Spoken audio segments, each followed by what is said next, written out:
Welcome back to Without a Doubt, the podcast, where we explore the transformative journey of breaking cycles and embracing your truest self.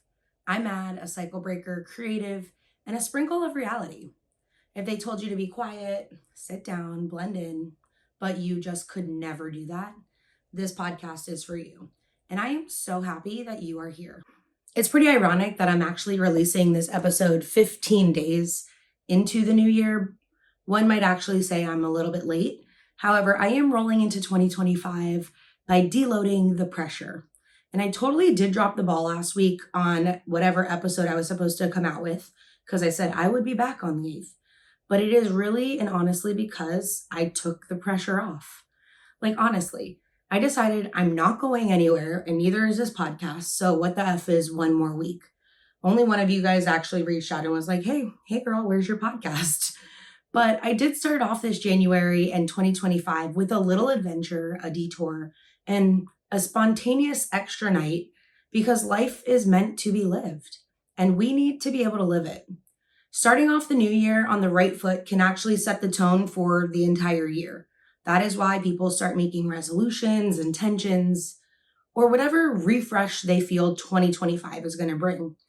I'm not saying that it's going to keep the bad away. I'm just saying that we can shift our mindset into a more positive zone and find silver linings, even when it seems grim and gray. And let's get real honest about 2025 start off. And the world is on fire, literally. Our United States is on fire. And I think for a lot of us, we're starting off the year thinking like, how is this year even going to be a good year when we have these catastrophes? And it just feels like no matter which way you turn, everything seems to be a mess. I do think we could all benefit from this podcast, so let's get to it. Here are some ideas to actually help you start 2025 strong and grounded. What you do for yourself will benefit the world. Let's start off by talking about reflecting on the past year. If you're a journaler or maybe you have a gratitude journal, take time to actually sit down, go through it, reflect, and see what worked for you last year.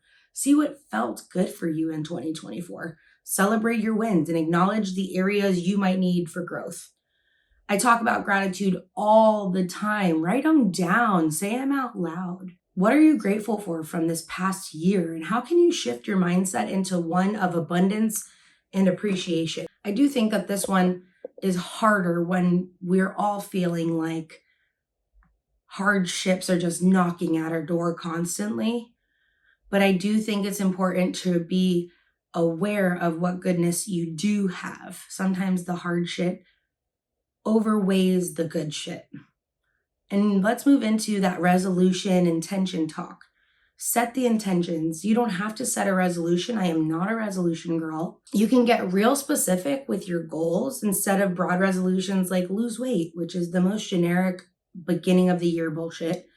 Break it down into more actionable steps like I want to exercise or walk 4 times a week for 30 minutes. Start off daily, get into weekly, and then move into monthly. Focus on your habits, not your outcomes. I think if you're setting the intentions around the process, focusing on forming the sustainable habits rather than stressing over the actual result. This podcast is actually the prime example. Weekly episodes, good content with something that either feels like a hug to you or something that you can pocket. Rather than beating myself up over listens or lack of engagement, remember the reason, the why, the purpose on why you started. For me, this was my little outlet on how I could share more long form content of stuff on my brain. I think this is another real important one that we don't talk about enough. Obviously, we all talk about it way too much. But if you haven't already started, let's start prioritizing our mental and physical health in this year. Creating routines, morning rituals, any of those things can actually set the tone for the day. Consider incorporating mindfulness into your practices, finding nutritious foods to fuel your brain, and even a little bit of exercise. Commitment to sleep is so important. It's fundamental. And it's productive to you being and feeling like yourself.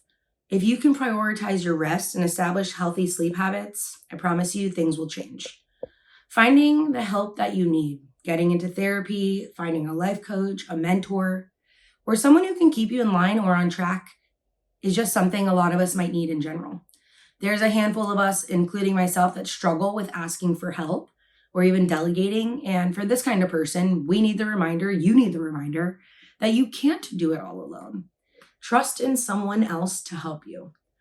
I also think another vital thing we need to do in 2025 is declutter. Underconsume this year. Declutter your physical space, starting off the year by decluttering the house, your office, your files, pictures on your phone, leads to a more clear, focused mind. I think we're all looking to live that way instead of in this little hazy mess of our brain.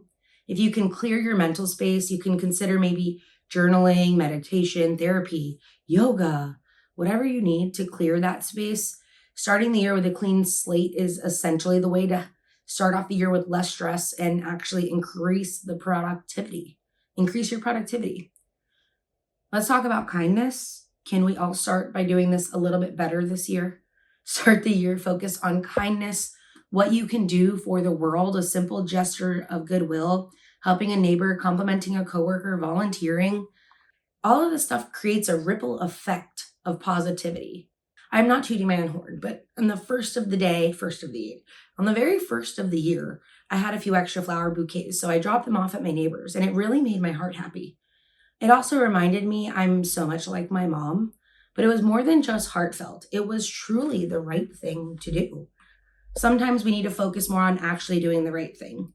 Your heart will jump for joy when you are giving to others, and you're giving to others organically. You don't feel forced to do that. As we move into 2025, let's talk about embracing change, letting go of perfection. Hello, I did that this year. I was like, you know what, girl? If you can't get this podcast out this week, you're feeling stressed just one more week, it's okay. This is the best time to start embracing your progress over perfection and focusing on your own growth. Be open to new opportunities, whether it's in your career, your social life, your personal pursuits. Welcoming new opportunities with an open mind. What is meant for you will not miss you. Can I say that again? What is meant for you will not miss you. I promise you that. You have to make time for play. You have to have fun, and it's important to stay focused, but don't forget to make room for play. Work hard, play harder, whether it's a weekend getaway, a spontaneous dance party, whatever. Spending time with your family, loved ones, best friends. Play is essential for a balanced life. I have a new little goal right now of 1 trip per month. Even if it's a day trip up and back, an overnight trip, or just like a little day of feeling like a tourist in my own town. I'll give my mom credit on this because we started doing this weekly trip thing, and our lives all got busy. But moving into this year, I really want to try to just do more. And so far, I have 1 in the bag. Just this past week, Kendra and I actually went and swam with the manatees in Crystal River. It was unbelievable. It was a great little 4-hour drive from where we live, and it really revitalized both of us. It created more childlike wonder than we even realized, and it keeps our relationship from falling into the very basic, mundane routines. We both are very adventurous nature people, and we love animals, wildlife, and it's how we both feel more refreshed into the day-to-day. If you can find something that makes you feel like playing and childlike and young again, I truly think that these are the things that keep us youthful. I'm going to be 35 this year, and I don't want to be an older person. I don't want to be a grumpy 30-year-old woman. I say grumpy because a lot of people are just not happy on this planet. My final tip for the year is let's get and stay flexible. Get flexible. Remember, we start off the year with these intentions, these resolutions, whatever. The key is that life is unpredictable, and we can't always choose when the door is going to open. Sometimes the key is not going to work. I think starting off the year with a good intention is the key, but remember, life is unpredictable. Staying flexible with your goals, embracing change as it comes. It's okay if things don't go as planned. It's okay if you don't get to the project you wanted to, even if it's this year. It's okay if you don't get to do the day trip that month. Starting the year off with a little bit of balance of introspection, some planning, maybe even a little bit of action is going to help you approach 2025 with the clarity and purpose you should be. We are living and we should not be struggling to get through. We create the magic. We set the tone for the year. Your vibe will undoubtedly urge the response and lead you to the year that you want to have.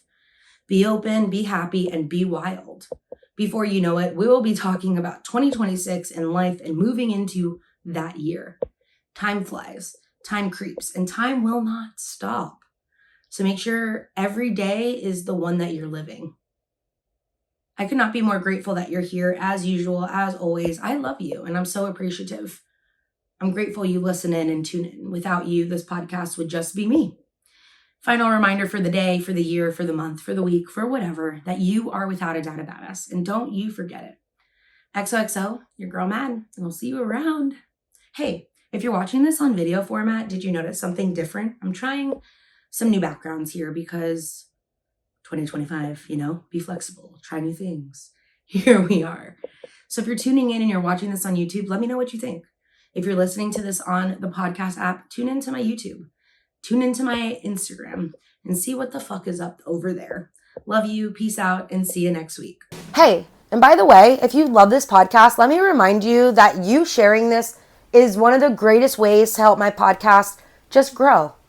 If you don't already follow this, hit the follow button. Give it a rating. Do something with this that can help this go from where I am now to somewhere greater. You have the ability to help me be a bigger podcaster.